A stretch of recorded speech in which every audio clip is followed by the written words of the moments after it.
You ever notice something strange about modern relationships? Right now, as you're listening, thousands of couples are sitting across from each other pretending everything is fine, while both of them know the connection already died months ago. No fight, no betrayal, no big explosion, just silence. He's sitting there wondering why he feels drained every time she walks in the room. She's scrolling her phone, wondering why his presence doesn't hit like it used to. And both of them are confused because nothing big happened. That's the new breakup.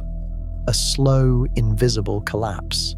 Modern relationships don't fall apart with screaming matches or slammed doors anymore. They fall apart quietly, through delayed texts, forced conversations, emotional distance, and two people who don't know how to say, "I'm not happy anymore." Here's the part nobody admits. Most relationships today aren't ending because people don't love each other. They're ending because people don't know how to love anymore. We're distracted, we're overwhelmed, we're addicted to validation, attention, and dopamine hits from strangers online. And when the real work of intimacy begins, communication, accountability, vulnerability, people freeze, they shut down, they disconnect. Not because they want to, but because it's easier. That's why modern love feels so fragile. One boundary, one unmet expectation, one moment of honesty, and suddenly the whole thing collapses. If you've ever looked at someone you loved and wondered, how did we get here? You're not alone. And once you understand what's really happening beneath the surface, it all starts to make sense. People love to pretend modern relationships are built on trust and communication. But underneath, most of them run on fragile illusions, assumptions she never says out loud, yet relies on completely. She thinks she understands you. She believes she can predict your reactions, control the emotional tone, and steer the relationship simply because you've always been steady, loyal, responsive. In her mind, your consistency equals permanence. That illusion feels safe to her, until it isn't. I had a client whose girlfriend mastered emotional diversion without even realizing it. Every time he brought up her spending habits, bank statements, budgeting, or even small financial decisions, she cried. Every single time. Not once did they finish the conversation because he was always too busy comforting her. Meanwhile, she quietly ran them into $30,000 of debt, and he apologized as if holding her accountable was cruelty. That's not communication.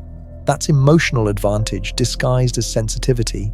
It doesn't always show up as tears. Sometimes it's guilt, sometimes it's blame, sometimes it's passive silence, sometimes it's, "You just don't care about me." Different tactics, same purpose. Keep you emotionally off balance so she never has to face accountability. But then the shift happens. You stop reacting the way she expects. You stop folding under emotional pressure. You stop needing her approval to speak truth. And the illusion, the one she relied on more than she'll ever admit, begins to crack. Because nothing destabilizes a modern relationship faster than a man who stops being emotionally predictable. Your transformation never starts with a big announcement. It begins in tiny, almost invisible shifts. Decisions so small she doesn't notice them at first, but powerful enough to change the entire dynamic over time. You stop rearranging your life to match her mood swings. You stop explaining yourself 3 different ways just to avoid an argument. You stop treating her emotional reactions like emergencies you're responsible for solving for the first time in a long time. You breathe. And something inside you clicks. You realize you don't have to move through the world on emotional autopilot, waiting for her approval before you act. You start choosing your words more intentionally, not to avoid conflict, but to honor your own boundaries. You prioritize your goals, the gym, your work, your discipline, your growth, not as a threat to her, but as a responsibility to yourself. This is the version of you she never prepared for. The old you was predictable. The old you folded at the slightest guilt trip. The old you apologized just to keep the peace, even when you weren't wrong. That man was easy to control, not because he was weak, but because he cared too much. But now, you're grounded, you're steady, you're not reactive anymore. Your silence holds more power than your arguments used to. Your calm presence becomes a boundary in itself, and the moment she realizes the emotional shortcuts she used to rely on no longer work, everything about the relationship starts to shift, because you're not becoming a different man, you're finally becoming yourself. Somewhere between texting, ghosting, and scrolling, we lost the ability to talk like actual human beings. People today aren't afraid of losing a partner, they're afraid of uncomfortable conversations. So instead of saying, "Hey, this bothered me," they'll pull back, get cold, throw subtle shade on social media, or wait for you to figure it out. And when you finally ask what's wrong, they hit you with, "I'm fine." No, they're not fine. They just don't know how to actually express what they feel. Modern relationships crack because everything is indirect. It's like two people trying to fix a broken bridge by leaving sticky notes on opposite ends. No real clarity, just assumptions, mood swings, and passive-aggressive hints. And honestly, most people communicate like they're afraid of sounding weak. They'd rather bottle things up until they explode or slowly fade out. Even worse, everything becomes a text argument. Long paragraphs, delayed replies, misinterpreted tone. You can say something completely harmless, and it reads like an attack. One wrong emoji, one dry reply, one scene without a response. And suddenly, you're fighting about issues that didn't even exist a few hours earlier. Communication used to be face-to-face, honest, messy, and real. Now it's curated, edited, filtered through fear, and interrupted by notifications. People talk just enough to keep the peace, but never enough to build a foundation. And the truth? A relationship can survive mistakes, disagreements, even insecurities, but it can't survive silence, ego, and emotional guesswork. People talk about physical burnout all the time, work stress, lack of sleep, too many responsibilities. But nobody wants to admit that emotional burnout is destroying modern relationships faster than anything else. Everyone is tired, not just tired, drained. You've got people jumping from one relationship to the next without ever healing. They carry old wounds, old triggers, old attachment patterns, and expect the next partner to magically fix everything the last one broke. Then they wonder why nothing feels stable. When someone's emotionally exhausted, normal relationship challenges feel like personal attacks. A simple disagreement becomes, "You don't love me." A boundary becomes, "You're abandoning me." A request for space becomes, "You're losing interest." And because everyone's running on empty, little things feel huge. A slow text reply feels like rejection. A cancelled plan feels like betrayal. One bad day turns into a week of tension. Suddenly, two people who once liked each other can't even stand being in the same room. Here's the real problem. People expect relationships to feel good all the time. They expect constant validation, constant reassurance, constant emotional availability. Even while they give almost none of it back, they treat love like a recharge station, but never plug themselves in. And what happens? People stop trying. They stop showing up with effort. They stop communicating honestly because they're too tired to fight for clarity. Modern relationships aren't failing because people are bad. They're failing because everyone is emotionally running on fumes, and nobody wants to slow down long enough to refill. Most men don't walk away because they're angry. They walk away because they're exhausted. There's a moment, quiet, subtle, almost invisible, where a man realizes that no matter what he says, it will be twisted, minimized, or ignored. And once a man reaches that point, something inside him shuts off for good. Men don't need much to stay connected. Respect, logic, stability, a conversation that actually goes somewhere. But when every discussion becomes an emotional maze, when every attempt to express himself becomes a trap, he starts to save his energy. He stops explaining himself because he knows the outcome won't change. A man can handle disagreement. What breaks him is being unheard, being misinterpreted, being told his intentions are wrong even when they're good. Over time, he learns the pattern. If he speaks honestly, he's insensitive. If he sets a boundary, he's cold. If he pushes back, he's aggressive. If he stays silent, he's emotionally unavailable. There's no winning, only draining. So he becomes quiet, not out of weakness, but out of wisdom. He stops defending himself because he finally sees the truth. Some people don't listen to understand. They listen to attack, to deflect, or to maintain control. And when a man feels like the villain in his own story, He leaves, not loudly, not dramatically, but with a calm that scares her, because that calm means he's finally done trying to be understood by someone who never wanted to understand him in the first place. This is the moment she starts noticing the shift, the subtle, almost imperceptible change in your presence. She's used to a man who bends, who explains, who adjusts his life around her moods. That man is gone.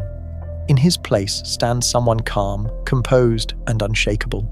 She feels it first in the small things, the measured pauses before your replies, the quiet confidence in your decisions, the refusal to over-explain every action. It unsettles her because it's unfamiliar. She's always relied on predictability, on being able to influence your emotions with subtle cues, guilt or urgency. That leverage is slipping. Jealousy bubbles under the surface, quiet at first, then growing. She tests you, probing questions, indirect challenges, emotional appeals, to see if the old man still exists. But each test is met with calm detachment. You don't react. You don't chase. You don't justify. Her frustration grows because she can no longer control the narrative. She realizes the version of you she once owned is gone, replaced by a man who leads himself first, whose happiness isn't tied to her moods. The panic is subtle but real. She senses it in your energy, your boundaries, your composure. This is the emotional pivot point. Confusion turns into respect. Fear mingles with longing. She can feel the gravity of your autonomy pulling away from her influence. And in that shift, she begins to understand you are no longer hers, and she may never get that version of you back. Here's the hard truth most men never face. Modern relationships crumble not because love is weaker, but because too many men hand over their emotional power without even realizing it. When your happiness, energy, and focus are dictated by her moods, you give away the one thing that makes you magnetic: autonomy. Emotional independence isn't just a concept, it's a lived practice. It's holding firm to your boundaries when she pushes, maintaining your calm when she tests, and prioritizing your growth, purpose, and principles over fleeting approval. It's about creating a life where your decisions are guided by your goals, not her expectations. Think about it. The man who reacts to every emotional wave loses more than arguments. He loses himself. He becomes predictable, controllable, and eventually invisible. The man who acts intentionally, who doesn't let every guilt trip, subtle manipulation, or emotional storm dictate his day, creates gravity. People, including her, are drawn in because they sense strength, not because it's demanded. This is not coldness or detachment, it's grounded power. She doesn't follow because she must, she follows because she wants to. Respect and attraction aren't earned through compliance or appeasement. They emerge naturally when you lead yourself first. The ultimate takeaway: your emotional autonomy is the foundation of influence, desire, and lasting connection. Protect it fiercely. Stand unshakable. When you do, you don't just survive modern relationships, you transform them, creating bonds rooted in respect, admiration, and unbreakable self-leadership. Now you see why modern relationships crumble quietly. It's never just about love. It's about power, emotional boundaries, and the subtle dynamics that go unnoticed until it's too late. The men who thrive aren't the ones who react to every text, call, or emotional wave. They're the ones who maintain their frame, protect their independence, and act from self-leadership, not neediness. Your time, attention, and energy are your most valuable currencies. Stop giving them away for free. Stop allowing your emotional state to be hijacked by someone else's whims. Build a life bigger than any relationship, one rooted in purpose, discipline, and unshakable personal standards. When she sees you standing firm, calm, and committed to growth above all else, attraction and respect follow naturally, silently, irreversibly. This is not about playing games or being cold. It's about showing up as the man who is unapologetically himself, whose value isn't measured by validation or approval. Relationships built on this foundation are not fragile. They are magnetic, resilient, and defined by mutual respect, admiration, and clarity of boundaries.